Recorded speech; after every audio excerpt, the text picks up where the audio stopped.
क्या सचमुच भगवान श्री कृष्ण के अलावा भीष्म पितामह को कोई नहीं हरा सकता था? आखिर भीष्म पितामह कितने शक्तिशाली थे और उन्होंने महाभारत के युद्ध से पहले और महाभारत के युद्ध के समय कितने शक्तिशाली योद्धाओं को हराया था। आप देख रहे हैं मिस्टीरियस हिंदू। तो चलिए अब करते हैं ज्ञान की बात। वीडियो में आगे बढ़ने से पहले हमारे चैनल को सब्सक्राइब अवश्य करें और बेल आइकन जरूर दबाएं ताकि ऐसी ही खास जानकारियां आपको हमेशा यूं ही जानने और सुनने को मिलती रहे। असीम शक्तियों के स्वामी भीष्म पितामह द्वापर युग के सर्वश्रेष्ठ योद्धाओं में आते हैं। भीष्म पितामह असीम शक्तियों के ज्ञाता थे। उनके पास एक से एक दिव्यास्त्रों का ज्ञान मौजूद था। उन्होंने स्वयं परशुराम जी से शिक्षा ग्रहण की थी और वो 8 वसुओं में से एक भी थे जो पृथ्वी पर बच पाए थे और द्वापर युग के समय सबसे शक्तिशाली योद्धाओं की श्रेणी में गिने जाते हैं। कहते हैं उन्हें इच्छा मृत्यु का वरदान मिला हुआ था। लेकिन अब सवाल उठता है कि आखिर भीष्म पितामह कितने शक्तिशाली थे? उनके पास कौन कौन से दिव्यास्त्र या अस्त्र शस्त्र मौजूद थे? उन्होंने कितने युद्ध लड़े थे? उनके कौन कौन से रहस्य थे जिसके बारे में कोई नहीं जानता? कहते हैं गंगा जी ने शांतनु से विवाह करने से पहले एक वचन लिया था कि वो कभी भी गंगा को किसी भी कार्य में हस्तक्षेप नहीं करेंगे। भीष्म जी शांतनु और गंगा के 8वें पुत्र थे। उनसे पहले गंगा माँ को 7 पुत्रों की प्राप्ति हुई थी और उन सबको गंगा जी ने जल में डुबो दिया था। गंगा उस 8वें पुत्र को डुबोने ही वाली थी मगर शांतनु से रहा ना गया और उन्होंने गंगा को रोक दिया और उनका वचन भंग हो गया, जिस कारण गंगा बोली कि अब मैं यहाँ नहीं रह सकती। और जाते हुए उन्होंने शांतनु को बताया कि ये तुम्हारे 8 पुत्र महासभा वासुदेव हैं और वशिष्ठ जी के श्राप से ये मनुष्य योनि में आए थे और जो 8वें पुत्र थे वो कोई और नहीं बल्कि स्वयं देवव्रत थे जिन्हें गंगाधर भी कहा जाता है। शांतनु हरिदास की पुत्री सत्यवती पर मोहित हो गए थे। उन्होंने हरिदास के समक्ष उसकी पुत्री से विवाह का प्रस्ताव रखा और हरिदास ने ये शर्त रखी कि हस्तिनापुर के उत्तराधिकारी सत्यवती से होने वाली संतान ही बने। तब भीष्म जी ने वहां आजीवन अविवाहित रहने की प्रतिज्ञा ली और इसी से प्रसन्न होकर शांतनु ने देवव्रत को इच्छा मृत्यु का वरदान दिया था। देवव्रत को भीष्म प्रतिज्ञा लेने की वजह से भीष्म के नाम से जाने जाने लगा। कहते हैं भीष्म पितामह ने अपनी आरंभिक शिक्षा भिन्न भिन्न गुरुओं से अर्जित की थी। जैसे कि देवगुरु बृहस्पति से उन्होंने दंड नीति, गुरु शुक्राचार्य से उन्होंने राजनीति और अन्य शास्त्रों का ज्ञान भी अर्जित किया था। वहीं ब्रह्मा ऋषि वशिष्ठ जी से उन्होंने वेदों का ज्ञान लिया। ऋषि छायावन से उन्होंने आयुर्वेद सीखा और अन्य वेदों का ज्ञान भी प्राप्त किया। सनत कुमार जी से उन्होंने मानसिक और आध्यात्मिक ज्ञान सीखा जिसे अनविक्षिकी भी कहते हैं। और परशुराम जी से उन्होंने स्वयं युद्ध कला यानी अस्त्र शस्त्र, साथ ही साथ संपूर्ण धनुर्विद्या और उसके अलावा कई सारे वेदों का ज्ञान भी प्राप्त किया। कहते हैं भीष्म पितामह जी के पास ब्रह्मास्त्र, पवनास्त्र, वरुणास्त्र, अग्निअस्त्र, वहीं देवताओं के मूलभूत दिव्यास्त्र भी मौजूद थे जिसके अंदर ब्रह्मशिरास्त्र और कई सारे अन्य और शक्तिशाली दिव्यास्त्र मौजूद थे। अब विस्तार से बात करते हैं कि आखिर उनका आरंभिक जीवन कैसा था और साथ ही कुरुक्षेत्र के युद्ध तक पहुंचते पहुंचते उन्होंने कितने ही युद्ध लड़े थे और कितने पराक्रम दिखाए थे। कहते हैं सत्यवती और शांतनु के शादी के यानी विवाह के बाद उन्हें चित्रांगन और विचित्रवीर नामक 2 पुत्र की प्राप्ति हुई। जब चित्रांगन एक गंधर्व के हाथों मारे गए तब उस समय बालक अवस्था में भीष्म पितामह ने ही स्वयं कुरुदेश की कमान स्वयं विचित्रवीर को सौंप दी।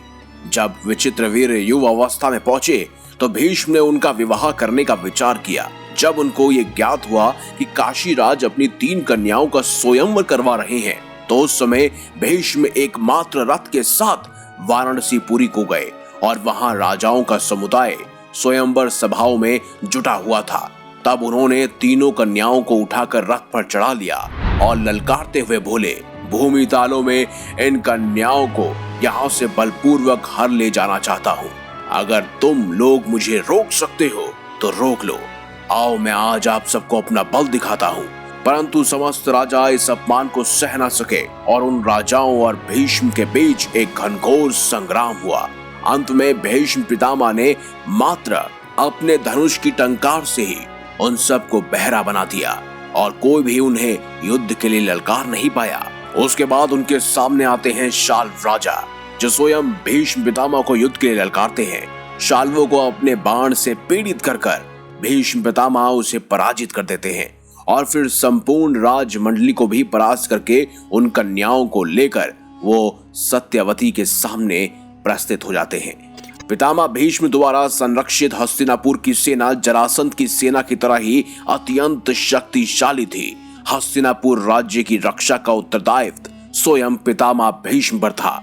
यहाँ तक कि कभी भी कंस ने, यहाँ तक कि जरासंध ने भी हस्तिनापुर पर आक्रमण करने का विचार नहीं किया। काशी, जो मगध का मित्र राज्य था, उनके नरेश की पुत्रियों को जब भीष्म अगवा कर लेकर आए तो जरासंध उसका प्रतिशोध लेने का साहस तक नहीं जुटा पाया। उद्योग पर्व अध्याय 55 के अनुसार दुर्योधन पूर्व काल की बात बताते हुए कहता है कि उनके पिता शांतनु की मृत्यु के बाद भीष्म जी ने किसी भी समय अत्यंत क्रोध में भरकर एकमात्र रथ की सहायता से अकेले ही सब राजाओं को जीत लिया था। क्रोध में भरे हुए कुरु राजा भीष्म ने उस समय बहुत से राजाओं को मार डाला था। वे वृतांत हमें ये बताता है कि युवावस्था में भीष्म अजय थे। उन्होंने चक्रवर्ती राजा उग्रायुध को भी अपने अस्त्रों के प्रभाव से मार डाला था। सोचिए, चक्रवर्ती सम्राट राजा जिसका वध स्वयं भीष्म पितामह ने कर दिया।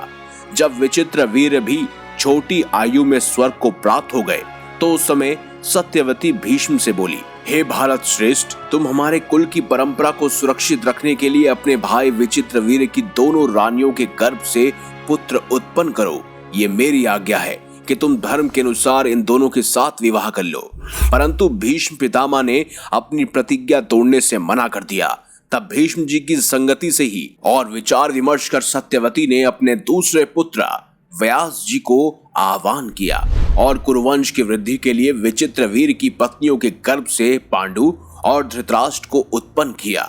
महाभारत के उद्योग पर्व अध्याय 188 के अनुसार पांचाल नरेश द्रुपद ने पितामह भीष्म से बदला लेने के लिए भगवान शंकर की घोर तपस्या की। जब भगवान शिव प्रसन्न हुए तो द्रुपद बोले, मैं भीष्म से बदला लेना चाहता हूँ, इसीलिए मुझे केवल पुत्र की प्राप्ति हो, किसी कन्या की नहीं। इसके उत्तर में भगवान बोले कि ऐसा संभव नहीं है, तुम्हें पहले कन्या की प्राप्ति होगी और फिर वही पुरुष बन जाएगा। मैंने जो कहा है कभी मिथ्या नहीं हो सकता। द्रुपद के यहाँ वही कन्या उत्पन्न हुई जो बाद में स्थूणाकर्ण नामक यक्ष की सहायता से पुरुष में बदल गई और शिखंडी कहलाई। यहाँ पर एक और श्राप कार्य कर रहा था। कहते हैं कि जब स्वयं भीष्म ने भी अंबा का तिरस्कार कर दिया और उसके बाद शाल नरेश ने भी अंबा का तिरस्कार कर दिया, तब भीष्म से प्रतिशोध लेने के लिए अंबा स्वयं भगवान शिव की घोर तपस्या करने लगी, जिसके बाद भगवान शिव ने प्रसन्न होकर उसे भीष्म के वध का वरदान दे दिया। वही अंबा अगले जन्म में द्रुपद के यहाँ जन्मी, क्योंकि भगवान ने स्वयं द्रुपद को पुत्र प्राप्त वरदान देने से मना कर दिया था। पितामह भीष्म अपने ही गुरु परशुराम जी के साथ भी एक बार भीषण युद्ध कर चुके थे। कहते हैं ये युद्ध 23 दिनों तक चला था। पराजय को स्वीकार करना इन दोनों के लिए ही असंभव सा हो रहा था। परशुराम जी कभी भीष्म पर हावी हो जाते तो कभी स्वयं उनके ही शिष्य भीष्म परशुराम जी पर हावी हो जाते। कहते हैं दोनों ही बेहद शक्तिशाली थे और परशुराम जी ने तो स्वयं भीष्म को इतना शक्तिमान बनाया था कि वो उनसे ही युद्ध लड़ पड़े। कहते हैं इन दोनों के युद्ध में स्वयं भगवान शिव को प्रकट होना पड़ा था, क्योंकि एक तरफ जहां परशुराम जी ने फरसे का उपयोग किया तो वहीं भीष्म पितामह ने ब्रह्मास्त्र का आह्वान किया था और दोनों आपस में ही टकराने वाले थे, लेकिन स्वयं भगवान शिव ने बीच में प्रकट होकर दोनों को ही युद्ध से हटने के लिए कहा। वही बात की जाए विराट युद्ध की, जब अर्जुन और स्वयं भीष्म जी के बीच में प्रलयंकारी युद्ध हुआ था। दोनों योद्धाओं ने प्रजापति, इंद्र, अग्नि, रुद्र, कुबेर, वरुण, यम और वायु से प्राप्त दिव्यास्त्रों का उपयोग एक दूसरे पर किया था। पीड़ा में होते हुए भी गंगा पुत्र युद्ध में बहुत ही अड़िग बने रहे। कहते हैं गंगा पुत्र भीष्म उस समय बहुत थक चुके थे और रथ के खंबे को पकड़कर स्तब्ध खड़े थे। उनकी स्थिति को देखकर उनके सारथी ने उन्हें बचाने के लिए और धर्म को निभाते हुए उनको सुरक्षित स्थान पर ले गए। इसीलिए हम ये नहीं कह सकते कि भीष्म उस दिन पराजित हुए थे। कहते हैं भीष्म पितामह इतने शक्तिशाली थे कि अर्जुन द्वारा चलाए गए सम्मोहन अस्त्र को भी बड़ी आसानी से भाप गए थे और सहन कर पाए थे। बाकी समस्त कुरु योद्धा अर्जुन के हाथों पराजित हो गए थे, यहाँ तक कि स्वयं गुरु द्रोणाचार्य भी। अब बात करते हैं कि कुरुक्षेत्र के युद्ध में उनके द्वारा दिखाए गए पराक्रम में कितनी शीघ्रता थी। कहते हैं कुरुक्षेत्र युद्ध में कौरव पक्ष से सर्वप्रथम भीष्म पितामह को ही सेनापति बनाया गया था। उन्होंने प्रत्येक दिन 10,000 सैनिक तथा 1,000 रथ योद्धाओं का वध किया था। युद्ध के पहले ही दिन उन्होंने राजा विराट के शक्तिशाली पुत्र श्वेत को मार डाला था। युद्ध के 7वें दिन उन्होंने अकेले ही पांडवों के समूहों पर हमला कर उन सबको अस्त प्रस्त कर दिया था। इसके अतिरिक्त उन्होंने 3 और सामूहिक आक्रमणकारियों को अकेले ही विफल कर दिया था। उन्होंने पांडव पक्ष के शक्तिशाली योद्धाओं को जैसे भीम, अभिमन्यु, दारेद्विंद, सात्यकी आदि जैसे शक्तिशाली योद्धाओं को पराजित किया था। युद्ध के 9वें दिन भीष्म ने अर्जुन के साथ इतना भीषण युद्ध लड़ा था कि अर्जुन को भी उन्हें संभालने में कठिनाई आ रही थी और वे बार बार अर्जुन और श्री कृष्ण को अपने बाणों से घायल कर रहे थे। प्रभु श्री कृष्ण ये देखकर इतने क्रोधित हो गए कि वह स्वयं भीष्म को मारने के लिए उद्यत हो गए थे। सोचिए, शांत स्वभाव में रहने वाले श्री कृष्ण भी उस दिन आक्रोश से भर गए थे। उस दिन भीष्म जी ने आखिर कैसा पराक्रम दिखाया होगा कि स्वयं श्री कृष्ण को भी अपना प्रण तोड़ना पड़ गया। ये बात भी सत्य है कि भीष्म जी के सेनापति रहते पांडव किसी भी बड़े योद्धा का वध नहीं कर पाए थे और अपनी मृत्यु का रहस्य भी उन्होंने स्वयं ही पांडवों को बताया था।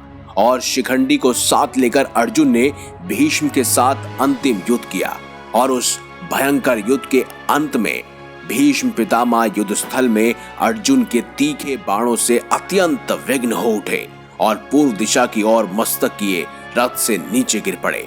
और कुरुक्षेत्र युद्ध के 40 दिन बाद उत्तरायण के पहले दिन पितामह भीष्म ने अपने प्राण त्यागे थे। लेकिन उस समय वो बाणों की शरसैया पर लेटे थे।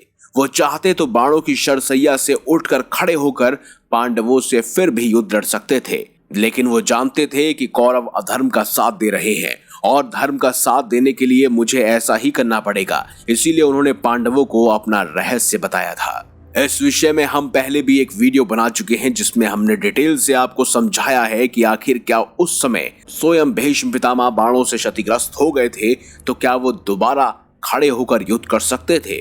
आप उस वीडियो को भी जरूर देखिएगा। ये थी भीष्म पितामह की शक्ति की कहानी, जो बेहद ही शक्तिशाली थे और श्री कृष्ण के अलावा कोई भी योद्धा उन्हें हरा नहीं पाया था। यहाँ तक कि सोचिए, परशुराम जी भी नहीं, तो आखिर वो कितने शक्तिशाली होंगे। ऐसे में भीष्म पितामह को लेकर आपके क्या विचार हैं कमेंट बॉक्स में हमें अवश्य बताएं। अगर वीडियो आपको अच्छी लगी है तो लाइक करें, हमारे चैनल को सब्सक्राइब करें और ज्यादा से ज्यादा शेयर भी करें। मिलेंगे अगली बार एक नई खास वीडियो के साथ। अब तक देखते रहिए संपूर्ण ज्ञान का केंद्र बिंदु मिस्टीरियस हिंदू।